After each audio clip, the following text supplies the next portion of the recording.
Lumakwatsa na naman po si Sara Duterte papuntang Australia. Sunod-sunod po, statement, Vice President Sara Duterte is currently on a personal trip. Si Sara, lahat para sa sarili niya. Tapos in-invite para makinig ng SONA. Ayaw. Yan na. Hingi lang po kami ng reaction. Ang OVP po ay nagpasabi na sa Kamara na hindi ulit dadalo ng SONA si VP Sara. A waste to energy project during Japan visit. Lahat para sa kapakanan ng ating bansa. Yan po yung balita. President Marcos Jr. met with executives of Japan. Lahat ganun na lang, mga kababayan. Laging inotil na po si Sara. Sabagay, kahit noon pa, after na manalo as Vice President. Nagpapagang mga balita at pagtalakay sa mga isyu na lipungan. Bulsa! Opinyon, banat at paglalantad sa katotohanan. Bulsa! What you see is what you get. You decide. Hello po mga manoy, mga manay, mga tugang. Kumusta po kamo? Ako giraray po ang sendong amigo. Hindi sa satuya raging si Dante Maravillas, Bicolano vlogger, broadcast journalist from Albay. Lumakwatsa na naman po si Sara Duterte papuntang Australia. Sunod-sunod po, statement, Vice President Sara Duterte is currently on a personal trip, lahat pang personal po, to Australia and will be attending the Free Duterte Now rally scheduled for June 22, 2025 in Melbourne. Thank you. Talagang loging-logi po tayo. Sayang talaga yung pagboto ko. Sana tinuloy ko na lang na ibinoto. Nagbago kasi yung isipan ko, mga kababayan. Kasi sabi ko nga, si Sara Duterte in-endorse ni PBBM. Nag-unit team sila. Ang kandidato ko sana si Tito Sen. Kaya lang sabi ko, parang matatalo man lang si Tito Sen. Anyway, yun ang in-endorse ng ating Pangulo. Iboboto kong presidente si PBBM. Sinama ko na rin po si Sara. Kaya lang sayang, ng ating Pangulong Bongbong Marcos, sub-sub sa trabaho. Before siyang umalis papuntang Japan, mga kababayan, nasikaso muna niya yung mga dapat bigyan priority. And in fact, ang magandang balita po, mga kababayan, para sa ating mga mag-aaral, ibinaba pa yung dating 20% discount para sa pamasahe sa MRT, LRT. 50% na po. Hindi na lang 50% from 20%. Yan po. PBBM orders 50% train fare discount for students and seniors. Grabe po yung ating Pangulo. Sub-sub na sub-sub sa trabaho para ayusin yung ating bansa. Ang buhay ng ating mamamayang Pilipino. Pagkatapos si Sara, sige lang po ang rabas. Ano niya, Mr. Maravis, na rabas? Yung lakwatsa ng lakwatsa. Dito sa amin, rabas. Rabas ka na naman na niya, noy. Maski sa insain ka ngaya, minaduman, minarabas. Ang problema, mga kababayan, sige na nga ang rabas niya, walang contribution sa ating gobyerno, sige pa batikos. In-invite para makinig, mga kababayan, sa suna ng ating Pangulo para malaman niya kung ano yung mga ginagawa at gagawin pa. Ayaw mag-attend, nag-refuse. Kaya sabi ng Palasyo Malacanang kanina, sabi ni Jose Claire Castro, yung desisyon niya ni Sara to skip SONA, choice niya yan. Kung ayaw niya niyang mag-attend even though she was invited, as Vice President, again, that's her choice. Kung hindi niya marinig yung mga programa ng ating gobyerno at accomplishments ng ating Pangulong Bongbong Marcos, that's no longer our fault. It's her choice. Talagang purpose lang yung ayaw niyang makinig kasi maririnig niya yung mga akusasyon niya sa ating gobyerno na hindi ginagawa niya. Tulad ng inanapan niya ng 20 pesos na bigas, natupad na. Siyempre, mapapaya siya. Ang dami-daming nagawa ng ating Pangulong Bongbong Marcos in just 3 years. More than sa nagawa ng kanyang tatay for 6 years. Di ba po, mga kababayan? Sabi ni Jose Castro, 4 na bansa in less than a month, pampersonal o pambayan. Nag-celebrate niya siya ng kanyang kaarawan sa Netherlands. Mayroon pa palang Qatar, mayroong Kuala Lumpur at ngayon Australia. So, 4 na bansa in less than a month. Lahat pang personal, mga kababayan. Walang pagkinabang ang ating mga mamamayang Filipino. Sayang ng panahon habang sumusweldo siya from the taxes of the Filipino people. Tama itong komentary ng isang netizen po after na i-publish yung kanyang statement na pupunta siya para sa rally ng mga supporters nila, Free Duterte Now rally sa Melbourne, Australia. Sabi dito sa pinablis na commentary ng Political Pinoy, Sara Duterte's personal trips is still paid for by the Filipino taxpayers. Iyang passport niya ng Vice Presidente has already been stamped more often than the office of the Vice President seal this past month. Di nga natin alam mga kababayan, baka hindi na nagre-report sa Office of the Vice President. Dapat may DTR siya doon, daily time records man lang. Parang hindi na pumupunta po. Wala tayong update. Ang nakikita natin, yung mga pag-iikot niya kung saan-saan. At sa ibang bansa pa, mga kababayan. Sabi niya rito, from the cobblestones of Europe to the shopping arcades of Kuala Lumpur and the glittering harbors of Sydney, her itineraries read more like a travel blogger bucket list than a stateswoman's agenda. Sakto mga kababayan yung description. Parang bucket list ng isang vlogger, travel vlogger mga kababayan, na kailangan talaga na mag-travel para sa kanyang content. Kinarir mga kababayan ni Sara ang pamamasyal kung saan-saan na bansa. Kaya maniwala kayong simple lang ang buhay ng mga Duterte. Kayang-kaya nilang gumastos. Doon nga po sa impeachment case niya, kinuha ni Sara 16-man battery of lawyers. Defense team, mga kababayan, na ang sabi sa mga kumakalat na balita, itong si Fortun, ang acceptance fee daw niyan, 20 million. Matindi. Yan ang kumakalat na balita based sa mga previous niya. Tulad ng Ampatuan case, kaya lang yung Maguindanao massacre, Ampatuan case, talo, nakulong si Ampatuan. Tingin ninyo, dito sa battery of lawyers, sa impeachment case ni Sara Duterte. Kasi po, ang totoo, lalabas at lalabas ang totoo. Kasi may kasabihan po tayo, dito sa amin sa Bicol, daing tagong hilom na daing nabubulgar. Nothing concealed which shall not be revealed. Biblical po siya. Or hidden which shall not be made known. Kahit pa napakagagaling na mga abogado, pag ang defense po nakabase sa kasinungalingan, magkakrambol yan mga kababayan. Di ba? So sabi dito, Duterte insists no public peso was spent on airfare in hotels. Yet the disclaimer dodges the bigger issue. Every day she is abroad, the Filipino people still deposit her 6-figure salary and attendant allowances straight into her bank account. In effect, taxpayers subsidize a paid vacation from responsibility. Tama. Sabihin pa na personal niyang gastos, pero yung sweldo niya, tinatanggap pa rin niya.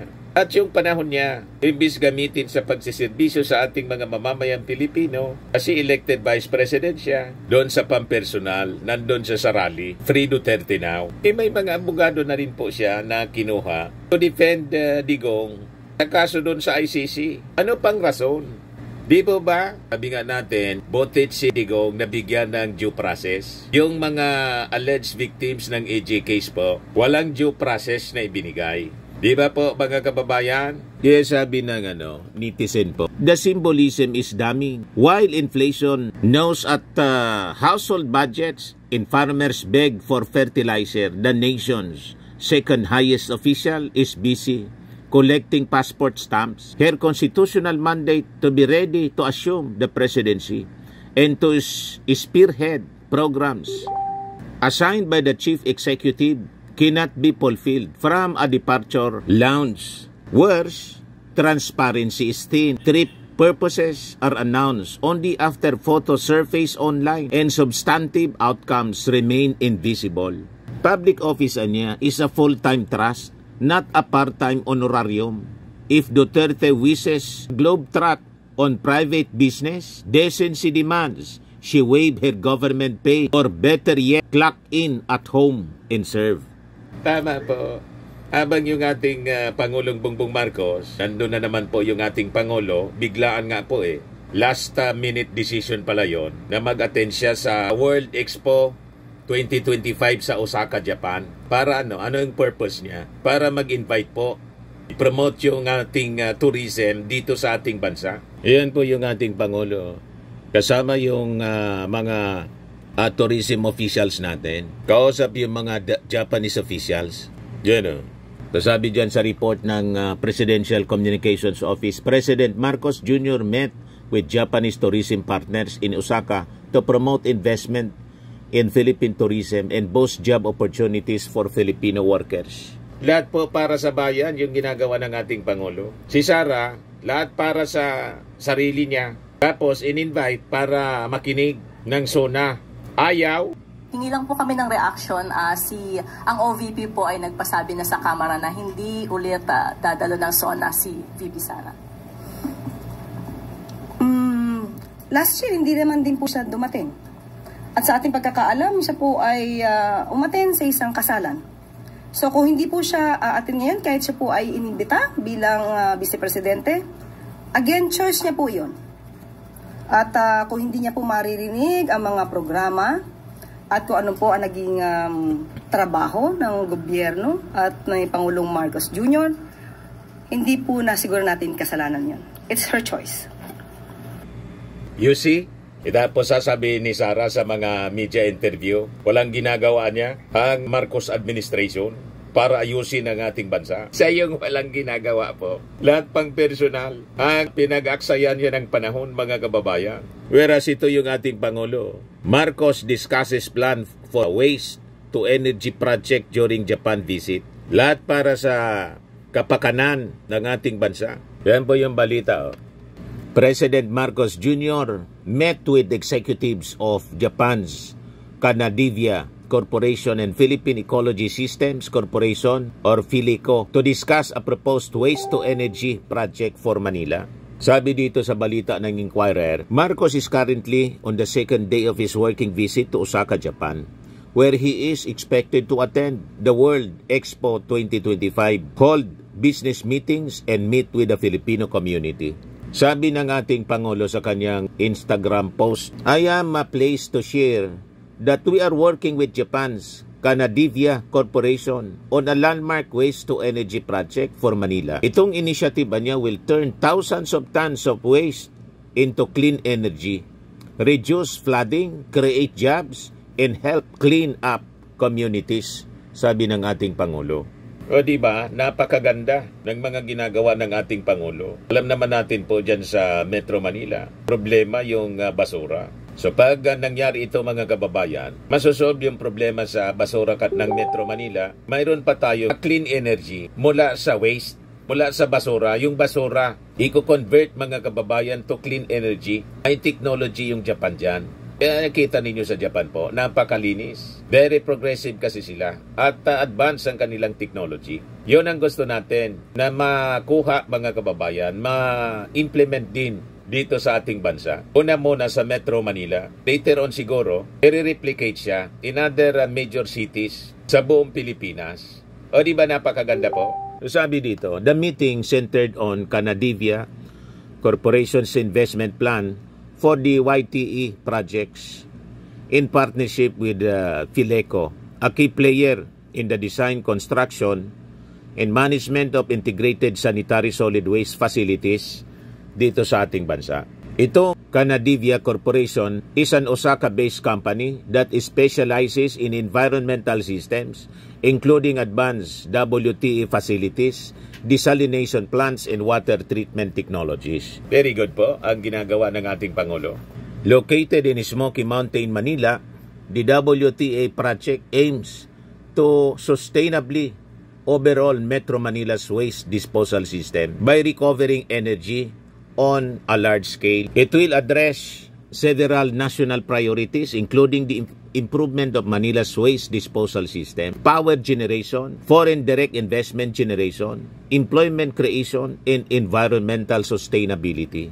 Nakipag-meeting din yung ating Pangulo with executives ng Japanese shipbuilder, Chunichi Shipbuilding Company Limited, para to sa 5 phase ng expansion ng shipyard in Balamban, Cebu, through investments in new capital equipment and the enhancement of its research and development capabilities. Makikita ninyo lahat ng lakad ng ating Pangulo. Ang purpose, mga kababayan, para mapaunlad ang buhay ng ating mga mamamayang Filipino. Maayos yung ating bansa. Si Sara, anong ginagawa po? Lahat ganun na lang, mga kababayan. Naging inotil na po si Sara. Sabagay, kahit noon pa, after na manalo as Vice President, inappoint as DepEd Secretary, ang accomplishment niya, yung paglunok ng 125 million confidential funds. Kaya sa na-impeach. Kaya sabi po ni Yussi Castro, Sara Duterte niya may be violating obligation with her trips abroad, violating the obligation to the people.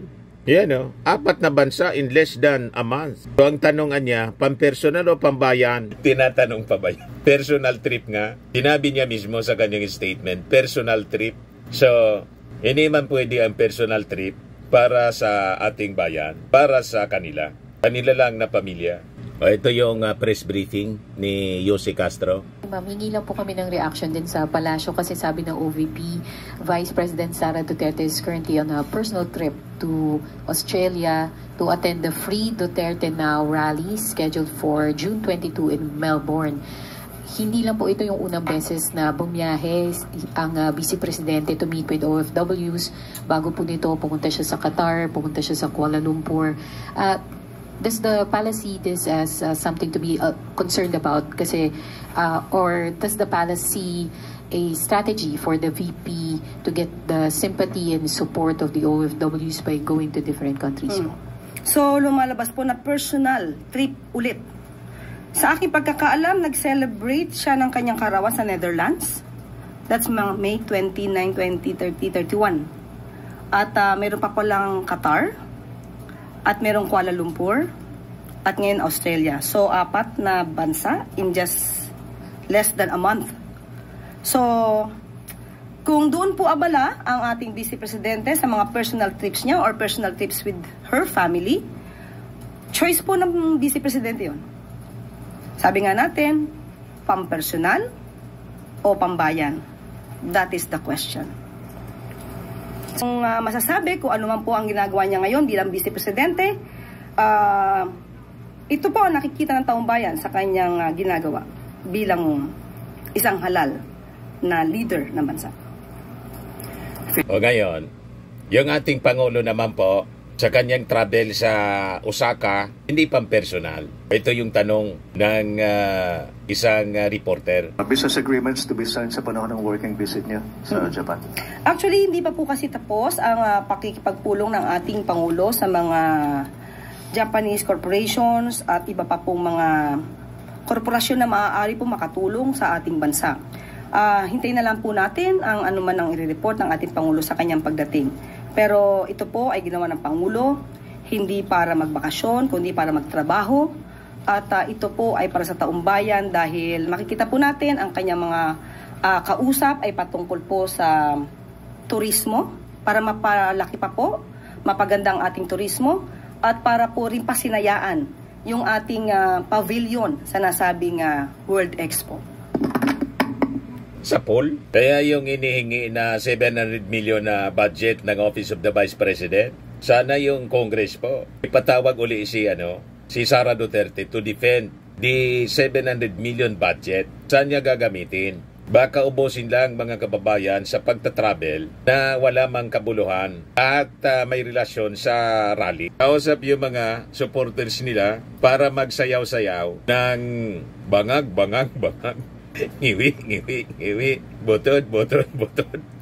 Yun ang pinapa-trending nila ang author si Harry Roque. Nasiraan na po ng Baije Atty. Harry Roque. Abogado ka, ganyan ka umasta na parang isang pasli, isang bata na nangangantsaw. Ito yung pag-announce ni Yussi Castro sa 50% discount ng mga estudyante sa LRTA. Araw. Ito'y bunga ng coordination sa pagitan ng DOTR, LRTA, LRMC at MRT3. Ipakita lang sa ticket counters ang inyong valid school ID o kahit anong school registration form sa current school year para ma-avail ang discount. Pwede ring ma-avail ng discounted tickets ang mga estudyanteng kumukuha ng postgraduate studies. Nagpapaalala po ang DOTR sa mga estudyante na valid lamang ang discount sa single journey tickets at hindi sa VIP cards o stored value tickets. Makakaasa naman ang taumbayan na tuloy-tuloy ang discount para sa mga mag-aaral mula Lunes hanggang Linggo o kahit mapa-holiday pa man yan hanggang 2028. Galing. Ayon kay Transportation Secretary Vince Dizon, inaasahang magiging dagdag ginhawa ito para sa mga tumatangkilik ng train lines dahil 20% lamang ang kasalukuyang student discount. Pero ngayon, 50% discount na. We are studying na yung estudyante mabigyan ng malaking diskwento. Kasi I said, everywhere I go, ang senior at saka student, may diskwento malaki, 50%. Gaya ng sinabi ng Pangulo na dapat tulungan natin yung mga estudyante, lalo na ngayon. Kaka-open pa lang this week ng classes. Magdadagdag tayo ng discount for all students sa LRT 1, LRT 2, at MRT 3. At yung dating 20% discount lang sa mga estudyante ay inutos ng Pangulo na gawin natin 50%. For us students po, sobrang laking tipid niya po, lalo na kaming mga taga-Antipolo pa po, papunta ng Manila, sobrang layo po kasi. So, malaking pandagdag po siya sa budget namin for taon.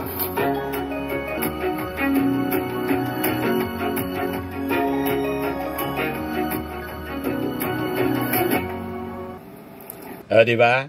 Siguradong kasama rito yung mga estudyante na anak ng mga DDS. Yung mga estudyanteng anak ng mga DDS, hindi man bawal para sa inyo yung mag-avail ng serbisyong ito. 50% discount. Kahit na yung mga magulang ninyo na DDS, galit sa ating Pangulo, pero kahit kayo galit, Presidente yung ating Pangulo ng buong mamamayang Filipino. Walang discrimination kahit sa mga DDS. Magkikinabang po dito sa 50% discount. Ayos? Ito pa, magandang balita para sa lahat. Ito yung mga ayaw mapakinggan ni Sara Duterte. Ay magtapos, 42% ng mga Pilipino ang nagsasabing sila ay hindi mahirap ayon sa SWS survey. Batid na ang epekto ng pagpapababa ng poverty incidence sa ilalim ng administrasyon ni Pangulong Marcos Jr. At ito po ay nakikita na. Ayon ito sa April 23 to 28 Self-Rated Poverty Survey na inilabas ng Social Weather Stations or SWS. Tinukoy ng Presidente bilang mga pangunahing sanhi ng pagbaba ng poverty incidence sa bansa ang mga programa para sa improvement ng food availability and affordability, education at social welfare.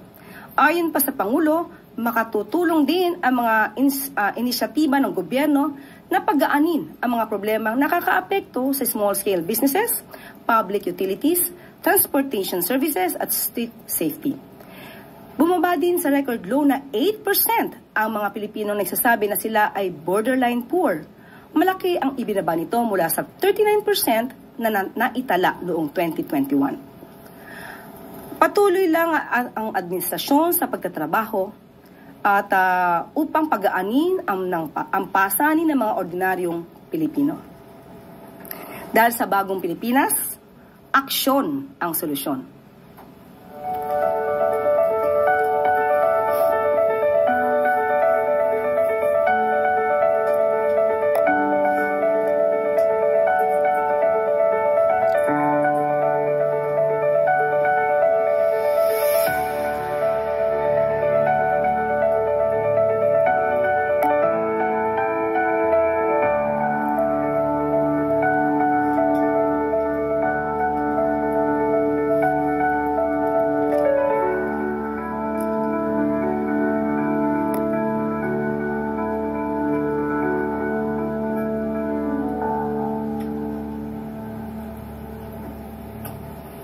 Di ba? Siguradong maiiyak na naman po sa inis yung mga DDS. Yung mga ganyang balita, ayaw nila mapakinggan. Basta't magagandang balita, ang gusto nila, intriga, chismis at pangraratak, paninira. Ang ebidensya niya na nabawasan na yung mga mahirap. Yung pong pumasok sa imburnal, yung binansagang imburnal girl, negosyante na po ngayon, entrepreneur. Pumasok lang sa imburnal, nag-viral, inuntahan ng DSWD. Yan po ang ating gobyerno. Aksyon agad, mga kababayan. Malamang niya, Mr. Maravillas, yung nag-viral din na nanganak sa EDSA. Yan nga pa, baka puntan din yun ng DSWD para tulungan. Yan naman talaga, obligasyon ng DSWD. At matuwa tayo kasi very active ngayon sa kanilang pagsiservisyo, yung DSWD. Kaya imbes na batikosin ninyo, i-appreciate ninyo yung mga positibong ginagawa, mga aksyon ng ating gobyerno. Ito pa, sa droga naman po. Kasi laging sinasabi ng mga DDS na bumalik na daw yung droga. Anong bumalik? Bilyon-bilyon ang nakukumpiska ngayon ng ating mga authorities. At ang maganda, bloodless, walang namamatay. Ayan o, balikan natin si Yossi Castro. At isa pa pong bagong pasok na balita. 10 billion pesos worth of drugs nasabat sa Philippine ng latest ito po. Philippine Navy at PIDEA sa karagatan ng Zambales. Droga ang bumungad sa Philippine Navy at PIDEA sa kanilang pag-inspeksyon ng isang fishing boat kaninang madaling araw.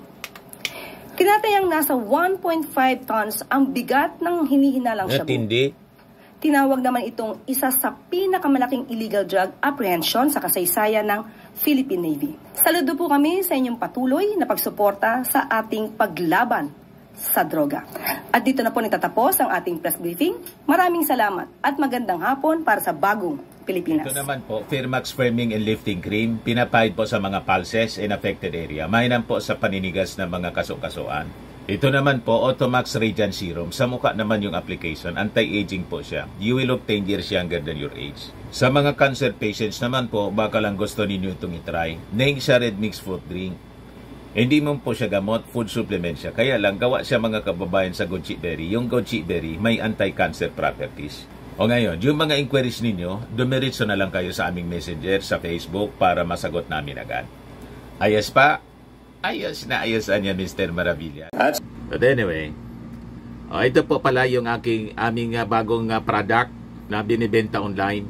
I am worldwide amazing pure organic barley powdered drink mix from Australia.